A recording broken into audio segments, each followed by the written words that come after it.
Seberapa genting kemudian Pilkada 2024 ini tanpa KSN? Dengan pembubaran KSN kemarin sebetulnya gitu ya, itu membuat kekuasaan pemerintah itu semakin kuat gitu ya untuk mengendalikan ASN gitu ya. Atau yang kami sebut selama ini dengan politisasi birokrasi.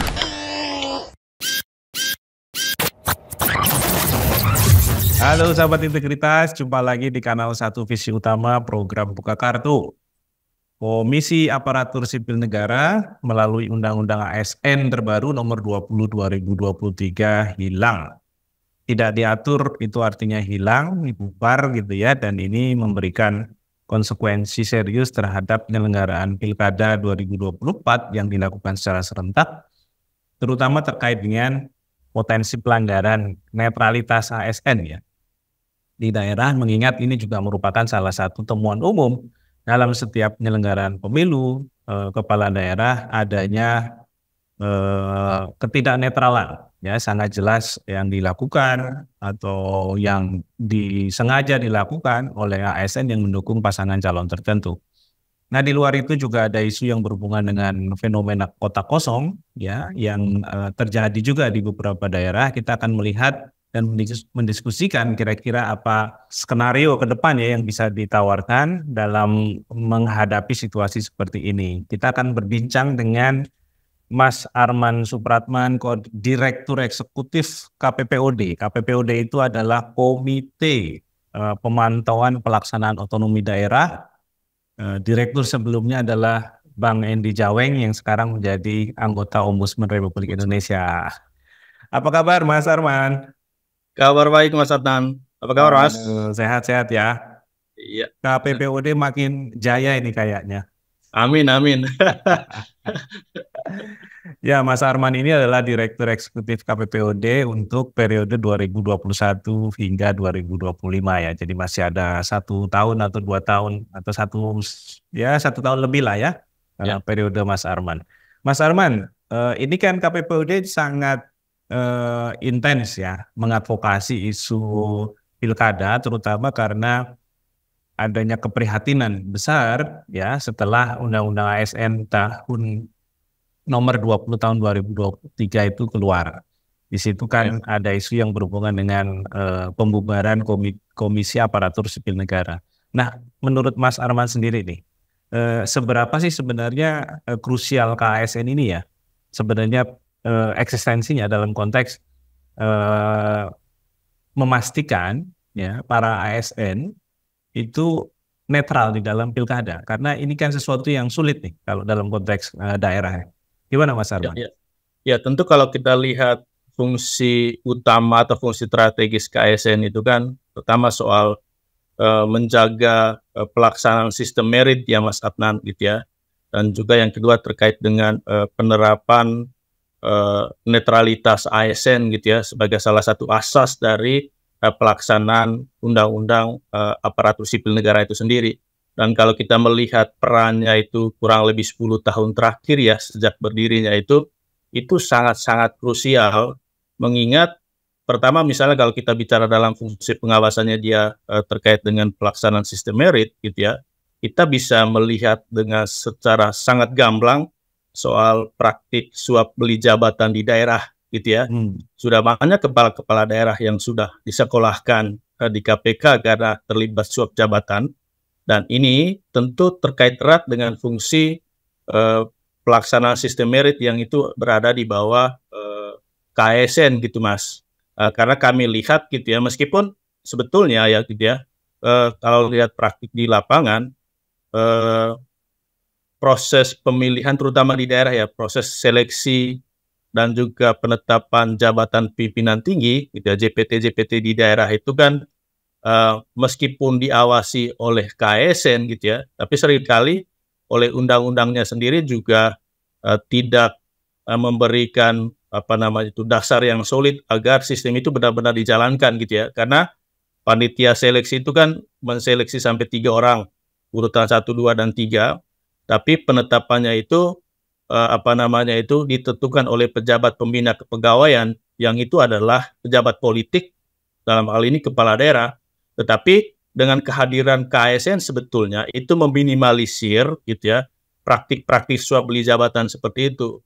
Itu yang pertama. Kemudian yang kedua, terkait dengan pengawasan netralitas, kita tahu ini menjadi rahasia umum sebetulnya atau kesadaran publik bahwa ini benar-benar harus diikuti oleh ASN gitu. Tapi praktik di lapangan tampaknya itu sangat susah diterapkan gitu ya. Karena di satu sisi ASN itu ditetapkan imparsial gitu ya, harus netral, tapi di sisi yang lain dia juga harus memilih gitu ya calon-calon kepala daerah atau politisi baik untuk DPRD maupun untuk DPR RI dan juga DPD gitu ya. Dan dalam konteks ini menurut kami KSN selama ini sudah berjuang dengan sangat keras gitu ya untuk menjaga konsistensi penerapan asas netralitas ini di dalam proses kompetisi di daerah gitu Mas. Karena itu yang ketiga juga sebetulnya banyak selama ini Mas Adnan gitu ya, ASN yang dalam tanda kutip itu menjadi korban kepentingan politik tertentu di daerah, itu diselamatkan oleh KSN gitu ya. Mereka didemosi kemudian atau dimutasi gitu ya, hanya karena kepentingan politik kepala daerah, tetapi dengan dinonjolkan gitu ya. Dinonjolkan gitu ya. Tapi karena keterlibatan KSN itu sudah banyak yang dikembalikan ke posisi yang semula gitu ya. Karena itu ketika kemarin Undang-Undang 20 2023 itu membubarkan KSN, dan sebulan lalu Mas Adnan sudah ada perpresnya bahkan terkait dengan pembubaran KSN itu. Artinya Presiden Joko Widodo itu meninggalkan legasi yang sangat buruk sebetulnya kalau kita tempatkan dalam komitmen dia untuk melakukan reformasi birokrasi gitu Mas. Ya. Mas Arman, ini kan kayak ada satu hal yang kontradiktif ya, policy dari Presiden Jokowi ya dengan membubarkan KASN, sementara di dalam Undang-Undang ASN sendiri di situ prinsip-prinsip meritokrasi harus ditegakkan, prinsip-prinsip netralitas ASN harus juga ditegakkan gitu ya. Apa sih sebenarnya pertimbangan pemerintah ya ketika KASN bubar, fungsinya kita taruh lagi di Kemenpan RB, itu kan yang dimaui ya dalam skema kebijakan Undang-Undang 20 2003 yang baru gitu. Nah, seberapa yakin sebenarnya teman-teman seberapa yakin bahwa policy ini atau kebijakan ini atau perubahan ini tetap bisa menjaga kinerja sebagaimana ketika KASN yang menjalankan fungsi pengawasannya? Ini seperti jeruk makan jeruk ya Mas ya. Kalau itu nanti diserahkan ke Kemenpan RB gitu ya. Karena yang menjadi salah satu objek pengawasan KASN selama ini kan Kemenpan RB juga gitu ya. Terutama untuk seleksi jabatan pimpinan tinggi di Kementerian Reformasi Birokrasi gitu ya Mas ya. Itu yang menurut kami justru dengan menempatkan fungsi pengawasan itu ke Kemenpan RB, itu kita sudah mendegradasi fungsi pengawasan itu sendiri gitu ya. Karena idealnya lembaga pengawasan itu kan independen, itu di luar unsur yang diawasi gitu ya.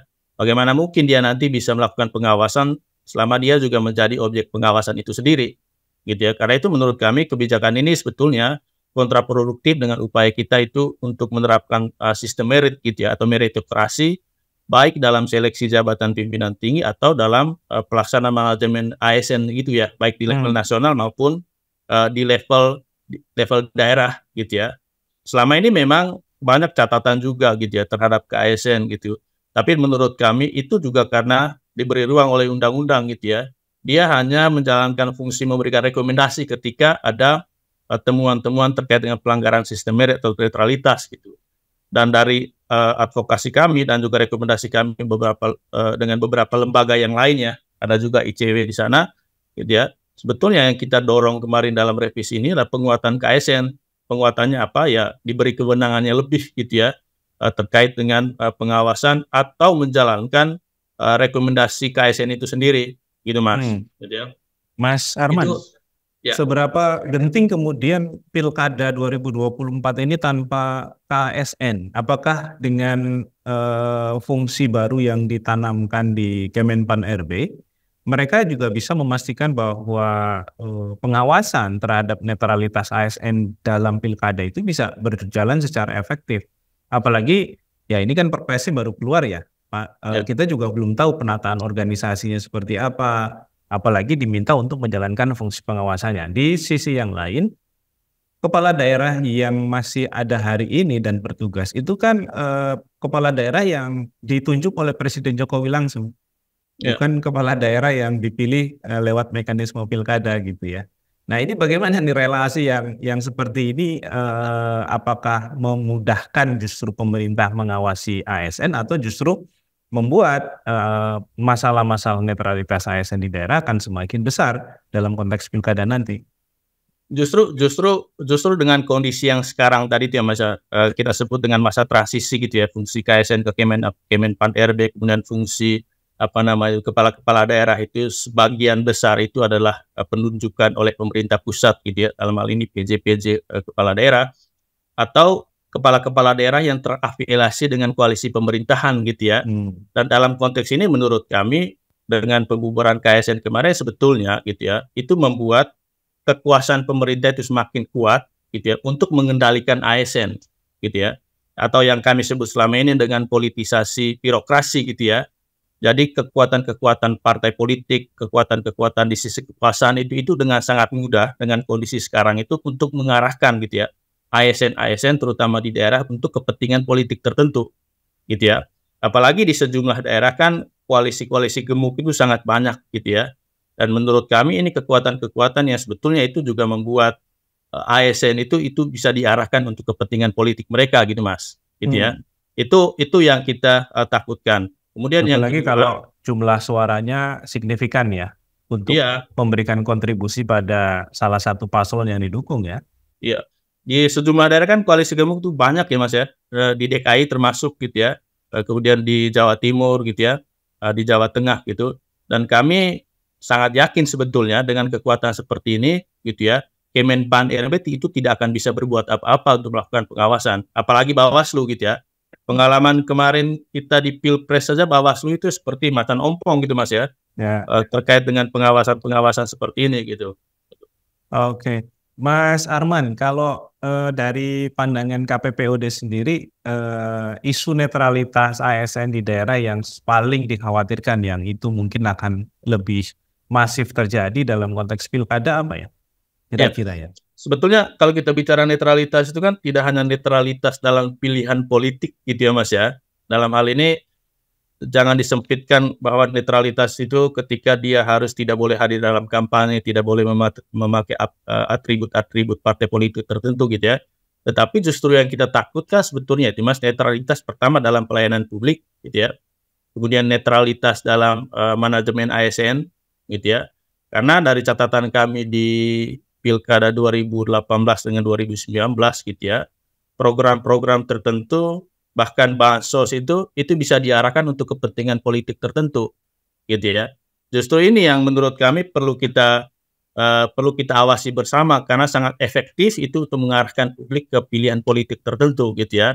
Apalagi yang tadi disampaikan PJ kepala daerah atau kepala-kepala daerah yang sekarang itu terafiliasi dengan koalisi tertentu gitu ya. Itu kan dia masih punya kekuasaan gitu untuk mengarahkan program-program tertentu atau anggaran tertentu itu untuk kepentingan politiknya gitu ya. Dan kita bisa melihat dari Pilpres kemarin kan program-program atau alokasi seperti bansos itu sangat efektif Mas untuk menggerakkan suara gitu ya.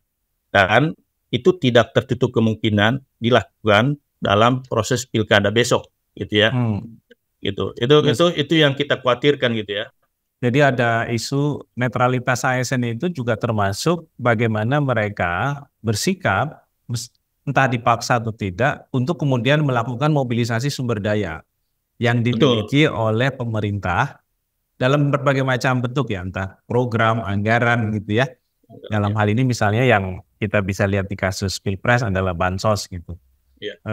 Apakah kita bisa meyakini pernyataan dari Mendagri misalnya dalam konteks ini kan Pak Tito mengatakan kami akan ikut arahan KPK agar pembagian bansos itu tidak dilakukan menjelang pilkada.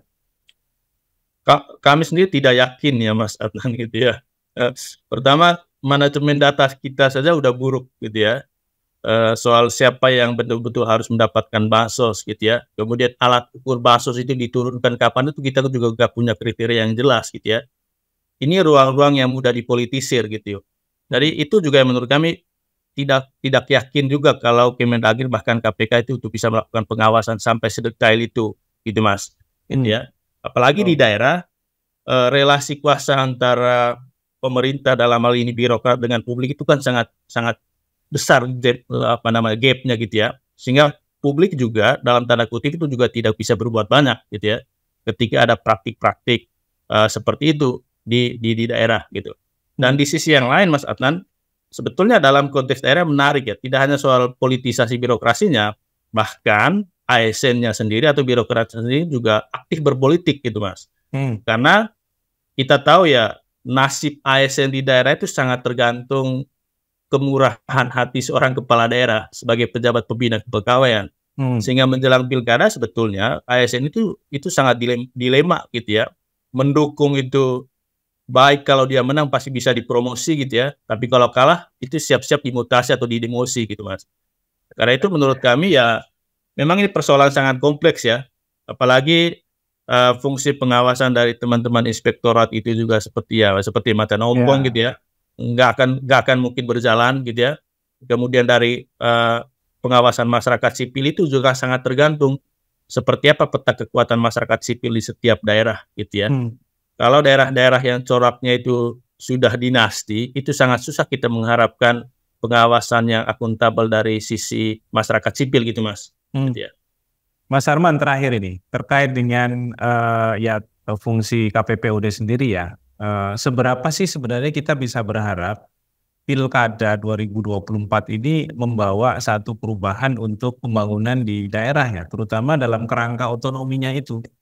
Kan kita sebenarnya ngomong soal otonomi daerah itu juga bagian dari upaya memberikan ruang yang lebih besar bagi para pemimpin di daerah dan perangkatnya untuk mendinamisir sendiri gitu ya agenda-agenda pembangunannya gitu. Nah, dengan pilkada yang serentak ini, dengan hingar-bingarnya, dengan rencana-rencana dan berbagai macam manuver politik yang kita sudah lihat hari ini, termasuk munculnya fenomena kota kosong ya di berbagai daerah, ini seberapa kemudian memberikan prospek yang lebih baik bagi pembangunan atau peningkatan kualitas pembangunan di daerah, terutama dalam konteks kebijakan otonominya. Ya Mas, ini pertanyaan menarik gitu Mas, karena kalau kita lihat 24 tahun ke belakang gitu Mas ya, kami bisa katakan atau kami dari KPPUD bisa katakan kinerja daerah selama ini itu sangat tergantung seperti apa kapasitas dan juga integritas kepala daerah gitu ya. Dan kita bisa saksikan sendiri dari 500-an sekian kabupaten, kota, dan provinsi, itu kita bisa hitung gitu ya, berapa kepala-kepala daerah yang itu kita bisa tempatkan sebagai kepala daerah yang membawa perubahan gitu ya. Dan kalau kita cek gitu ya, itu sebetulnya tindak lahir dari satu sistem yang solid juga gitu ya.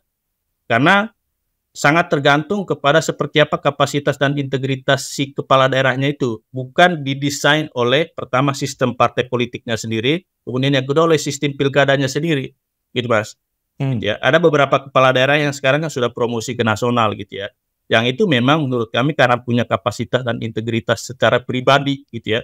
Bukan lahir dari satu sistem partai politik yang kuat dan juga sistem pilkada yang bagus itu Mas.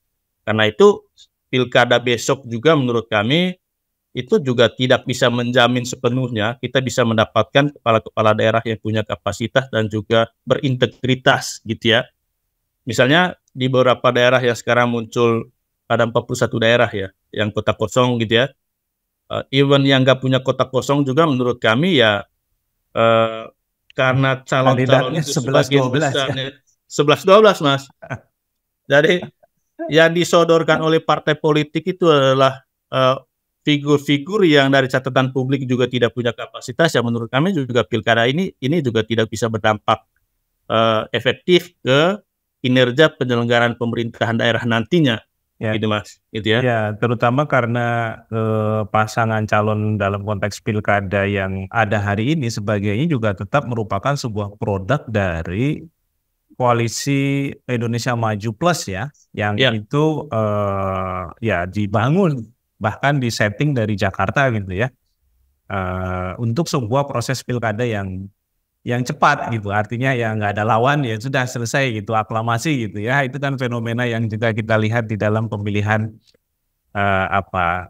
ketua umum partai politik hari ini ya, Golkar aklamasi, PKB aklamasi, kita juga belum tahu bagaimana dengan yang lain yang nanti akan melakukan misalnya Munas gitu ya. Ya, ya. Jadi memang ini satu hal yang menjadi tantangan serius bagi demokrasi Indonesia, bagi pembangunan Indonesia, karena bagaimanapun isu demokrasi, isu pembangunan, dan isu tata kelola itu tidak bisa dipisahkan. Ketika pemerintah abai terhadap penguatan aspek tata kelola dan kebijakan tata kelola, termasuk tadi menurut Mas Arman, meminggirkan atau bahkan menghapuskan peran KASN misalnya sebagai fungsi pengawasan, ya tentu ini akan justru menimbulkan persoalan baru ya di dalam konteks nanti penyelenggaraan otonomi daerah pasca pilkada. Demikian sahabat integritas bincang kita dengan Mas Arman. Mas Arman, terima kasih banyak ya. Terima kasih Mas Ketua. Ya, sahabat integritas silakan share, komen, like, subscribe channel kita. Karena kita akan selalu menghadirkan diskusi-diskusi yang bermanfaat dan segar. Sampai jumpa.